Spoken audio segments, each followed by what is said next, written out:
Jiros Pulau Mongondo adalah perusahaan pertambangan emas di Desa Bakan, Kecamatan Lolayan, Kabupaten Pulau Mongondo. Sebagai perusahaan pertambangan, JRBM memiliki kewajiban melaksanakan tanggung jawab sosial atau kita sebut dengan CSR. Kakao merupakan salah satu komoditi andalan masyarakat lingkar tambang yang berada di sekitar lokasi penambangan PT JRBM.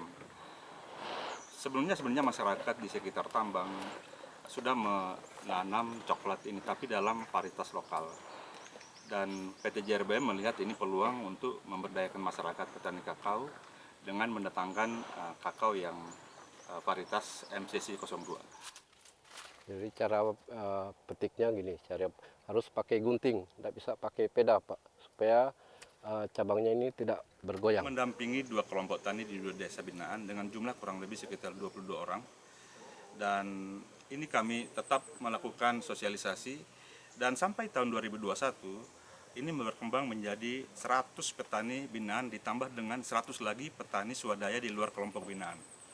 Jadi efek dari 100 orang yang langsung ikut dengan program ini itu juga berefek keluar dengan petani-petani yang lain menjadi sekitar 200 Kita orang. bentuk 2 kelompok di Desa Bakan dan Desa Matali Baru. Kita berikan bibit 1 orang anggota kelompok 300 pohon yang siap tanam. Kalau dari pihak PT JRBM, sejak dari mulai pelatihan sampai dengan hari ini selalu mendampingi daripada petani sampai pemberian semua insektisida, herbisida sampai dengan hari ini. Kemudian setelah itu kita berikan pelatihan bagaimana budidaya kakao yang baik, kemudian bagaimana menyambung bibit kakao, sambung pucuk istilahnya, kemudian bagaimana tempel samping. Jadi kakao yang sudah umur puluhan tahun itu sudah tidak produktif, dengan teknologi tempel samping itu bisa dilakukan peremajaan istilahnya. Jadi ketika ditempel samping, ini MCC 02 yang ditempelkan, ini buahnya kelihatan. Kemudian di sini pohon induknya tetap. Ini perbandingan besaran buah dari buah lokal dengan buah MCC 02. Ini juga perbandingan bijinya sangat jauh. Jadi ini bijinya padat, kemudian besar. Ini juga padat tapi agak kecil. Kemudian kami ajarkan juga pembibitan. Jadi nursery membibitkan kakao mulai dari biji kakao yang kami datangkan dari Pusat Penelitian Kopi dan Kakao di Jember. Kemudian semua peralatan, perlengkapan pembibitan kami adakan semua dari program CSR. Anggota kelompok hanya menyiapkan tenaga, waktu, dan lahan untuk pembibitan. Kalau untuk melakukan okulasi ini, kalau kondisinya bagus, dia bisa mencapai 400, tapi rata-ratanya itu 300 pohon per hari. Nah, setelah bibit umur 3 bulan atau 4 bulan itu disambung, setelah disambung 2-3 bulan itu sudah bisa ditanam. Itu kami mulai di akhir tahun 2019, kemudian di tahun 2020 kami masuk lagi pembibitan, kemudian 2021 masuk lagi bentuk lagi kelompok baru pembibitan dan dibagikan bibit siap tanam. Ini pucuknya ini yang disebut dengan entris. Ini yang sebentar nanti disambung dengan bibit. Ini kan bisa mengeluarkan tunas-tunas ini. Nah, kenapa harus dipakai entris ini? Supaya dia cepat berbuah. Ini dipotong pucuknya, kemudian kita ambil entris yang ada bakal tunasnya, matanya, kita sayat, ya, samping kiri kanan sayatannya, kemudian ini dipotong. Ya, kemudian diselipkan ini entris tadi yang kita sayat, seperti itu. Ya, kita akan lilit.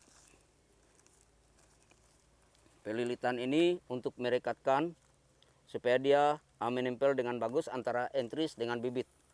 Begini jadinya seperti ini. Nanti dia akan keluar cabang di samping kiri kanan ini, dia akan seperti ini. program ini sudah mulai kelihatan hasil di pertengahan 2021.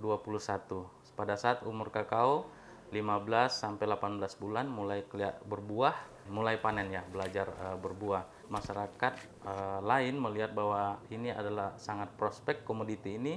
Kemudian mereka mengusulkan kepada pemerintah desa untuk mengajukan proposal ke JRBM untuk dibentuk kelompok tani yang baru yang didampingi oleh JRBM. Sampai saat ini kami mendampingi sekitar 120 orang petani binaan secara langsung oleh PT JRBM. Salah satu yang menjadi faktor kunci dari keberhasilan program budidaya kakao oleh JRBM ini ada di pendampingan secara intensif. Jadi kami bekerja sama dengan penyuluh pertanian, ahli kakao di Bolamongondo. Saya pilih kakao. Dari beberapa segi saya nilai ternyata kakao itu sangat membantu untuk dalam waktu yang singkat. Dalam pendampingan saya di PT JRBM sejak tahun 2019, itu ada beberapa hal. Pertama, target saya, kita rubah perilaku, sikap, dan keterampilan. Itu yang saya lakukan. Kita ciptakan dulu, kita dekati para petani itu bagaimana dulu dia mencintai ini tanaman kakao. Visi dan komitmen kami sama. Bagaimana beliau mau mengkakaokan bolmong, membolmongkan kakao yang jenis baru ini. Setiap hari Pak Roni dan tim mendampingi petani, keliling ke petani-petani bagaimana cara merawat, bagaimana cara memupuk sampai produktif. Kemudian inovasi yang kita lakukan di program ini, Pak Roni dengan keahliannya dan pengalamannya berpuluh tahun mencetuskan satu ide namanya pola tanam jajar legowo. Dalam satu lokasi lahan itu tanaman yang masuk bisa 2 kali lipat dibanding pola tanam konvensional. Untuk jarak tanam 224, jadi majunya 2 meter, ke kanannya 2 meter. Ya, baru kita masuk ke ruang pernafasan yaitu 4 meter. Ini ruang 4 meter. 4 meter. Dan kita lihat rumput ini, itu adalah penutup tanah supaya gulma itu tidak mudah tumbuh. Artinya itu yang kegunaan rumput dan menjadi pupuk lagi. 3 bulan kemudian dia akan menjadi pupuk dan bisa digeser lagi ke pohon. Dengan jumlah tanaman yang banyak, tentu hasil produksi juga akan meningkat 240% dari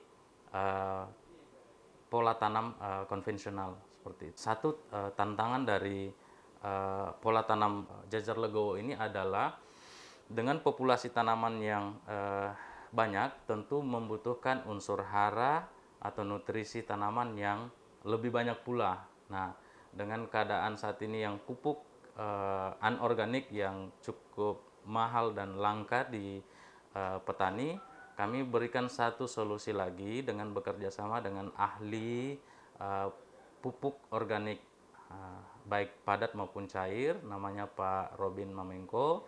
Beliau ahli sampai belajar mengenai pupuk organik ke luar negeri dan beliau juga orang Sulawesi Utara. Kami bekerja sama, akhirnya kami bentuk lagi satu kelompok untuk dilatih membuat pupuk organik.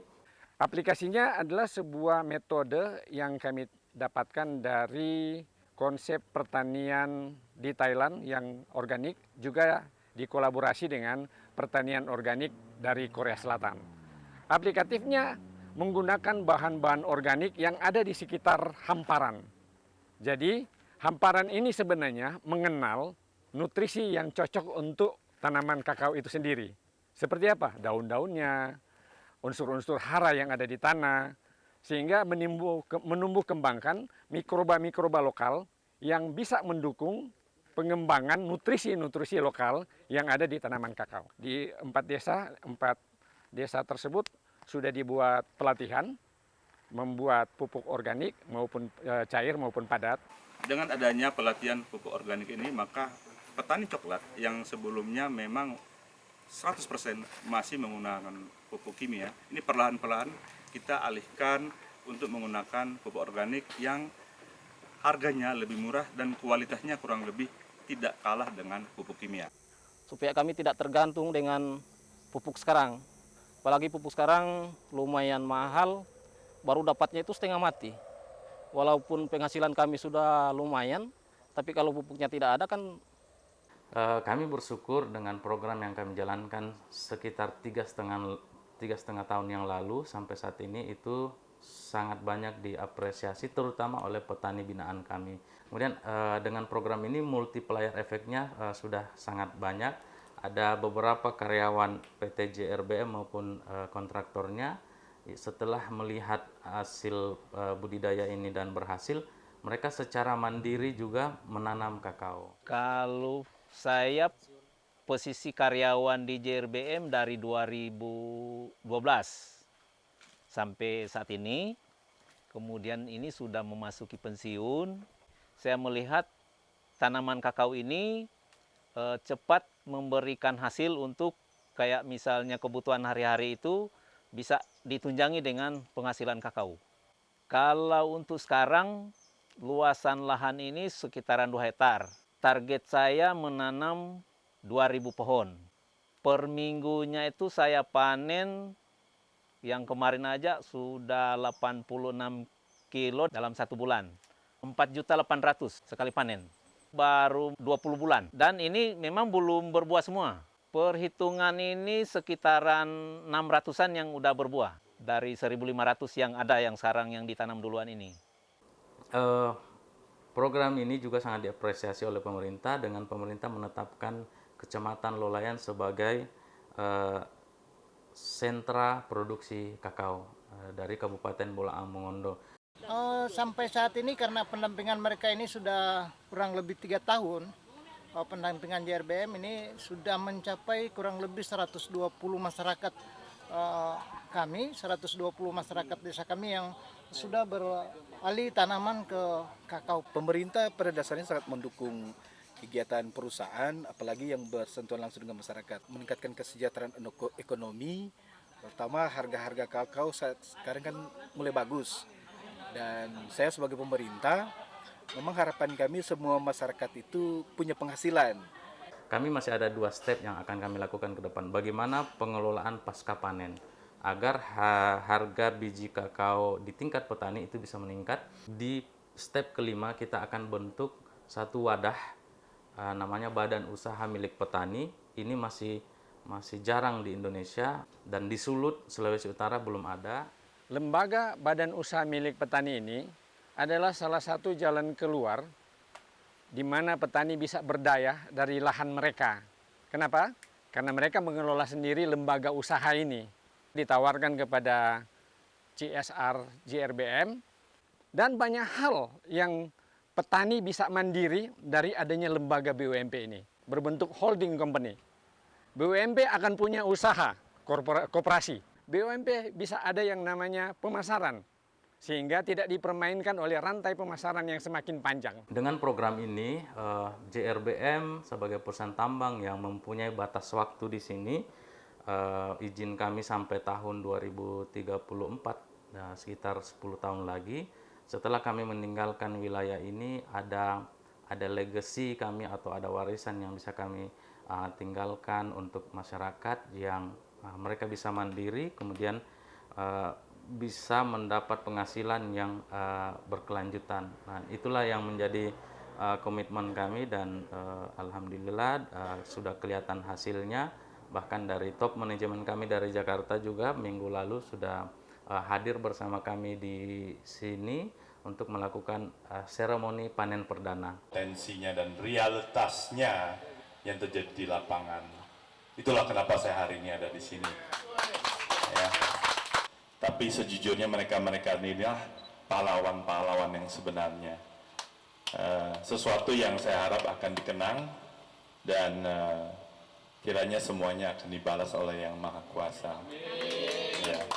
Semoga ini sesuatu yang menjadi sesuatu yang kita bisa lakukan terus bersama.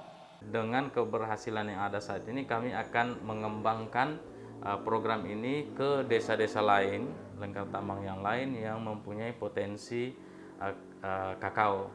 Harapan kami pemerintah ke depan, perusahaan untuk lebih mengembangkan lagi program ini dan tidak hanya terbatas pada kelompok yang sudah berhasil, tapi kalau bisa itu membentuk kelompok-kelompok masyarakat yang lainnya untuk juga didampingi, karena di Kecamatan Luyan ini tanahnya sangat subur. Program ini lebih ditingkatkan, ya semaksimalnya masyarakat di lingkar tambang ini bukan hanya mencakup di Desa Pakan, tapi seluruh lingkar tambang, apalagi yang di Kecamatan Lulayan. Harapan kami itu agar semua masyarakat itu bisa menanam.